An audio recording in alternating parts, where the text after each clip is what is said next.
Good morning बच्चों। आज हम पढ़ेंगे चैप्टर नंबर 2 साइंस में हमारे आसपास के पदार्थ। इस चैप्टर में हम पढ़ेंगे पदार्थ के प्योरिटी के बारे में कि वो कितने शुद्ध हैं, शुद्ध पदार्थ किसे कहते हैं, अशुद्ध पदार्थ किसे कहते हैं।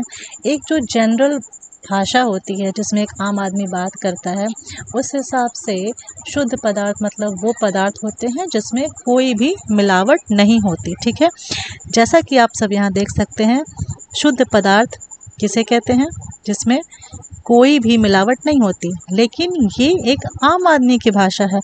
अगर हम वैज्ञानिकों की भाषा से देखें तो शुद्ध पदार्थ किसे कहते हैं? शुद्ध पदार्थ वो पदार्थ होते हैं जो एक ही प्रकार के कणों से मिलकर बने होते हैं। ठीक है, आपको ये समझ में आया।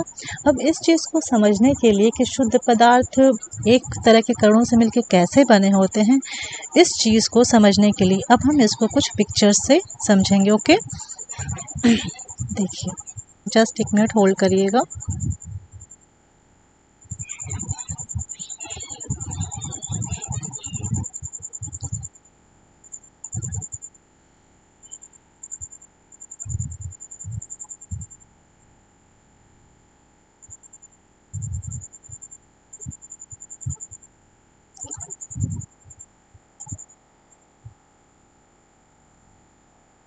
जैसा कि आप यहाँ पर देख सकते हैं, ठीक है, आप यहाँ पर देख पा रहे हैं कि जो हमारा पदार्थ है, ठीक है, जिसे हम ये, ठीक है, ये पदार्थ को हम बांटते हैं दो भाग में। ठीक है, पदार्थ को इंग्लिश में मैटर कहते हैं और इसको हम दो पार्ट में बांटते हैं। एक होता है प्योर सब्सटेंस जिसे हम कहते हैं शुद्ध पदार्थ, और दूसरा होता है मिश्रण। ठीक है, जिसे हम अशुद्ध पदार्थ भी कह सकते हैं एक आम भाषा में। ठीक है, लेकिन इसे मिश्रण या मिक्सचर कहना ही सही रहेगा। ठीक है, अब हम आज फिलहाल पढ़ेंगे सिर्फ और सिर्फ प्योर सब्सटेंस के बारे में।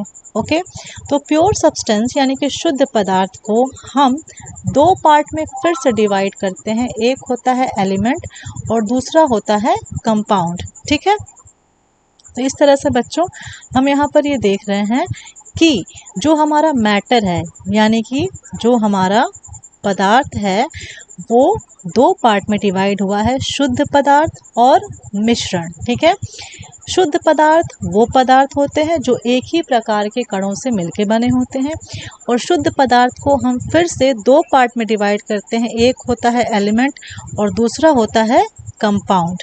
ठीक है, एलिमेंट क्या होता है, कंपाउंड क्या होता है, ये मैं आपको बताऊंगी। ठीक है, और मिक्सचर यानी कि मिश्रण, इसको भी फिर दो पार्ट में बांटा जाता है। एक होता है होमोजेनस मिक्सचर यानी समांगी मिश्रण, और दूसरा होता है हेट्रोजेनस मिक्सचर यानी विषमांगी मिश्रण। ओके, अब इसको हम और ध्यान से देखते हैं। ठीक है, अब देखिए आप, एलिमेंट का एग्जाम्पल क्या लिया यहाँ पर, एक तांबे का जग। तांबे का जग क्यों लिया गया है, क्योंकि तांबा क्या है, तांबा किससे का फॉर्मूला क्या होता है, कॉपर। कॉपर क्या है, एक तरह का तत्व है, यानी कॉपर में सारे कण एक समान, सारे एक ही एटम से मिलकर बने हैं, वो है कॉपर। ओके, जैसा कि आप देख सकते हैं। अब हम कंपाउंड में यहाँ एग्जांपल लिया गया है बेकिंग सोडा का। ठीक है, यहाँ पर अलग अलग तरह के एटम्स मिल करके कंपाउंड बनाते हैं। ओके, तो इस चीज़ को हम और विस्तार से अब जानेंगे। ठीक है, अब इसके बाद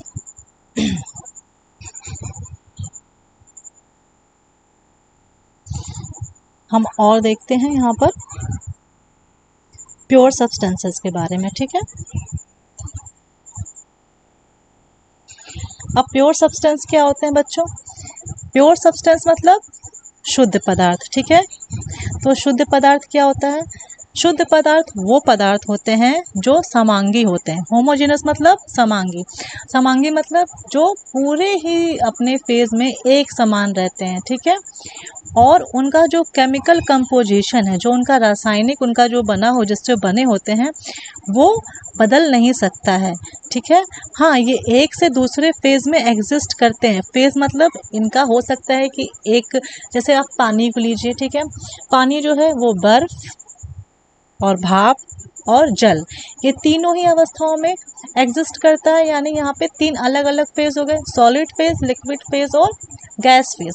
तो पानी जो है सॉलिड फेज में क्या होता है, आइस होता है। लिक्विड फेज में क्या होता है, वो वाटर, H2O, जल होता है। और भाप के रूप में वो वाष्प, है ना, स्टीम बन जाता है।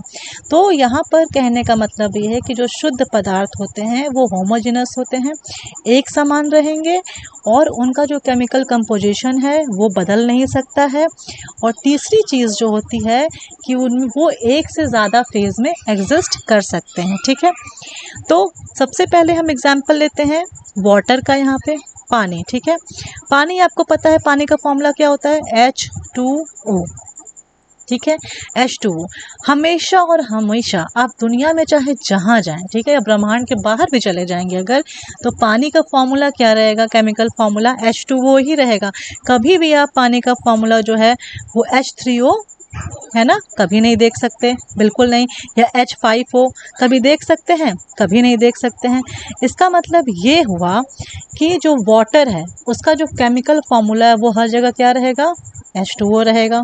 ठीक है, इसी तरह से हम और एग्जाम्पल्स भी ले करके देख सकते हैं।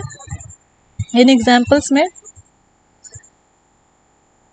जैसे आपका हो गया ऑक्सीजन। ठीक है, अब ऑक्सीजन का फॉर्मूला आप चाहे दुनिया में जहाँ जाइए, है ना, किसी भी भाषा में, मतलब केमिकल के जो केमिकल फॉर्मूला है उसमें जो है ऑक्सीजन का फॉर्मूला क्या होता है, O2 ही रहेगा। ठीक है, O3, O5, O6, O7 नहीं हो जाएगा, हर जगह ऑक्सीजन O2 ही कहलाता है।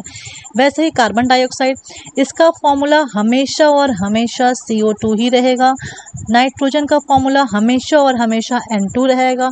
तो हम यहाँ देख रहे हैं कि जो कार्बन डाइऑक्साइड है या नाइट्रोजन है या ऑक्सीजन है या वाटर है, ऐसे जो भी केमिकल फॉर्मूले के सब्सटेंसेस हैं उनका क्या है, केमिकल फॉर्मूला नहीं बदल रहा, उनका वो जिस चीज़ से मिल के बने हैं वो नहीं चेंज हो रहा। जैसे यहाँ पर आपका ऑक्सीजन है, ये किससे बना है, 2 ऑक्सीजन एटम से मिलके बना है। ठीक है, ये नहीं बदलेगा, ये हमेशा 2 ही ऑक्सीजन एटम से मिलके बनेगा। ठीक है, जैसे आपका कार्बन डाइऑक्साइड है तो वो एक कार्बन एटम और 2 ऑक्सीजन एटम से मिलके बना है, तो ये नहीं चेंज होगा। ठीक है, उसके बाद अब हम नेक्स्ट बात करते हैं, यहाँ पर इस डायग्राम को देखते हैं। ये डायग्राम देखिए, यहाँ पर इस डायग्राम में आपको काफ़ी अच्छे समझ में आ जाएगा कि प्योर सब्सटेंस और मिक्सचर में क्या डिफरेंस है। ठीक है, प्योर सब्सटेंस एक ही प्रकार के कण, है ना, ये भी प्योर सब्सटेंस हो गया, एक ही प्रकार के कण। मिक्सचर क्या हो गया, जब हम इन दोनों शुद्ध पदार्थों को मिला दिए आपस में तो क्या होगा, ये मिक्सचर हो गया। ठीक है, समझ में आ गया।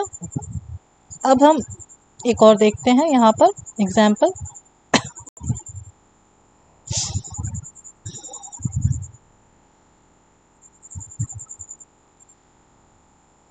यहाँ देखिए, ठीक है,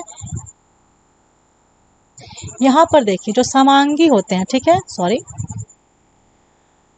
जो समांगी, ठीक है, समांगी मतलब जिनका एक समान फेज रहता है, वो 2 प्रकार के मिश्रण भी समांगी हो सकते हैं और शुद्ध पदार्थ भी समांगी हो सकते हैं। ठीक है, अब यहाँ पर देखिए O2 मतलब ऑक्सीजन गैस। ठीक है, ये प्योर सब्सटेंस क्यों कहलाता है, क्योंकि हमेशा और हमेशा O2 में 2 ही ऑक्सीजन मॉलिक्यूल रहेंगे, वो चेंज नहीं हो सकता है।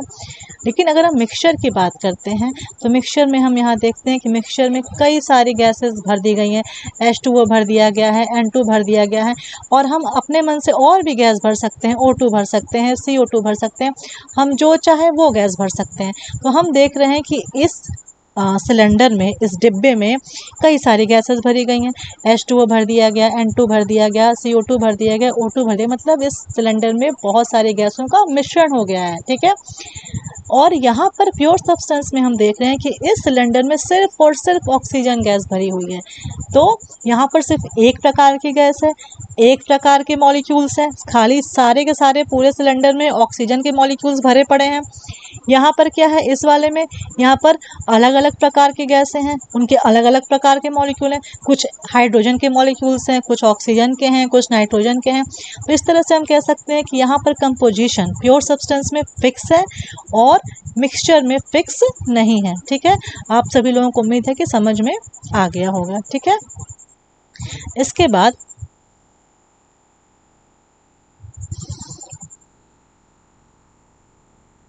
अब हम प्योर सब्सटेंसेस के प्रॉपर्टीज़ के बारे में देखेंगे, ठीक है, कि जो शुद्ध पदार्थ होते हैं उनकी प्रॉपर्टी क्या होती है। तो अभी मैंने आपको उसकी परिभाषा बताई शुद्ध पदार्थ की, वही उसकी प्रॉपर्टी भी होती है, ठीक है। शुद्ध पदार्थ की जो प्रॉपर्टी में सबसे पहला प्रॉपर्टी वो है फिक्स्ड कंपोजिशन, ठीक है, मतलब उनका जो कंपोजिशन है वो फिक्स होता है, ठीक है। कंपोजिशन मतलब जिस चीज़ से वो मिलके बने हैं, मॉलिक्यूल्स, एटम्स, उनसे मिलके बने, वो कंपोजिशन हमेशा फिक्स रहेगा, ठीक है। इसके बाद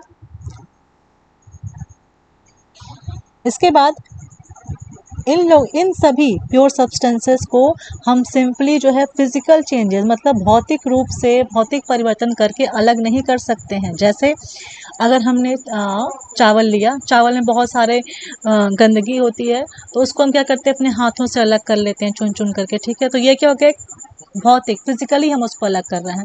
या हम मैग्नेट लेते हैं, चुंबक लेते हैं, और जहाँ भी बहुत सारी चीज़ें हैं उसमें अगर हम लगा दें तो सारे आयरन जो है, लोहा आके मैग्नेट में चिपक जाएगा।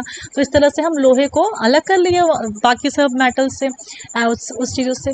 तो इस तरह से जो फिजिकली, जैसे चाय हम बनाते हैं, तो चाय बनने के बाद हम छन्नी से छान देते हैं, तो सारा कूड़ा कचरा छन्नी में और चाय छन के साफ ग्लास में आपके।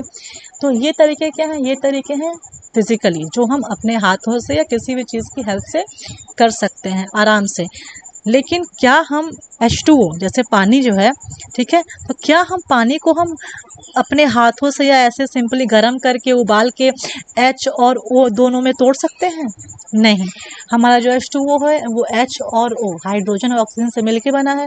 तो क्या हम इसको सिंपली गर्म कर दें या कुछ ऐसा कुछ छान वान दें या हाथ से ही अलग कर दें? क्या ऐसा हो सकता है, पॉसिबल है कि किसी भी फिजिकल प्रोसेस से हम हाइड्रोजन और ऑक्सीजन को H2O में से अलग कर दें?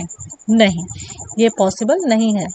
ठीक वैसे ही जैसे NO है, ठीक है, नाइट्रोजन ऑक्साइड, ये एक क्या है, कंपाउंड है। क्या इसको हम अलग कर सकते हैं? बिल्कुल नहीं अलग कर सकते हैं। कैसे? फिजिकल चेंजेस के थ्रू अलग नहीं कर सकते। हाँ, केमिकली जो केमिकल प्रोसेस है उससे हम अलग कर सकते हैं, पर एक जो फिजिकल प्रोसेस होता है उससे हम इसको अलग नहीं कर सकते हैं। यही चीज़ें, सेम चीज़ें पूरे प्योर सब्सटेंसेस पे अप्लाई होती हैं। जितने भी शुद्ध पदार्थ होते हैं उनको हम फिजिकली सेपरेट नहीं कर सकते हैं, अलग नहीं कर सकते हैं, ठीक है। इनको हम सिर्फ और सिर्फ रासायनिक प्रक्रियाओं के द्वारा ही बदल सकते हैं, ठीक है। इनकी प्रॉपर्टीज़ चेंज नहीं होती हैं, ठीक है। प्रॉपर्टीज़ मतलब अब जैसे H2O है, H2O मतलब वाटर। वाटर की क्या प्रॉपर्टी है कि ये ट्रांसपेरेंट होता है, ठीक है, टेस्टलेस होता है। तो पानी का यही गुण रहेगा, ठीक है। कार्बन डाइऑक्साइड एक गैस है, ठीक है, इसके जो प्रॉपर्टीज़ रहेंगी, जैसी स्मेल रहेगी वो स्मेल हर जगह रहेगी, तो इसकी प्रॉपर्टीज़ बिल्कुल भी चेंज नहीं होती हैं, ठीक है बच्चों। तो अब आज के लिए प्योर सब्सटेंसेस के लिए इतना ही। कल हम प्योर सब्सटेंसेस में एलिमेंट्स और कंपाउंड्स, ठीक है, इसके बारे में पढ़ेंगे, ठीक है।